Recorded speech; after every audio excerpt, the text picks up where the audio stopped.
ஊருக்கு போயிட்டு நைட் 1:00 தான் வந்தேன். வந்தோனே வந்து கேக் ஒர்க் தான் வந்து ஃபுல்லா பார்த்துட்டு இருந்தேன். படுக்கிறப்பயே மணி 4.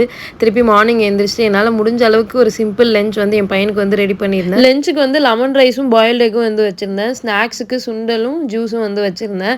அவன வந்து லீவ் போட வச்சிரலாமா அப்படின்னு யோசிச்சேன். அப்புறம் சரி ஸ்கூலுக்கு அமுச்சு விட்டுறலாம். அப்ப நம்மளுக்கு கொஞ்சம் வேலை வந்து ஃப்ரீயா நடக்கும்னு சொல்லிட்டு எப்படியோ வந்து அவனையும் ஸ்கூலுக்கு வந்து கிளப்பி விட்டுட்டேன்.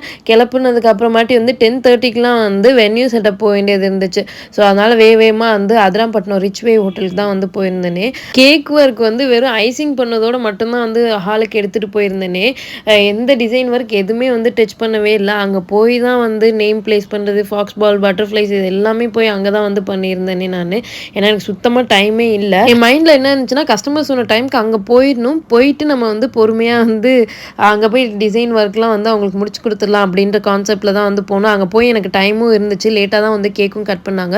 ஸோ நீட்டாவே வந்து ஃபினிஷ் பண்ணி குடுத்துட்டு வேகமா வந்து வீட்டுக்கு ரிட்டர்ன் வந்துட்டு பேலன்ஸ் இருந்த கேக் ஒர்க்லாம் வந்து அப்பதான் வந்து ஸ்டார்ட் பண்ணினேன். 12:00 1:00 மேல தான் வந்து ஸ்டார்ட் பண்ணியிருந்தேனே. ஃபர்ஸ்ட் வந்து இந்த ஃபாண்டன்ட் ஒர்க் வந்து முடிச்சு வச்சுட்டேன் நானு. அப்பதான் கொஞ்சம் ட்ரை ஆகும் அப்படின்னு சொல்லிட்டு எல்லாத்தையும் முடிச்சு பட்டர் ஷீட்ல வச்சுட்டு, அதுக்கப்புறம் கொஞ்சம் பேலன்ஸ் இருந்த கேக் ஒர்க் எல்லாமே வந்து பண்ணிட்டு இருந்தேன்.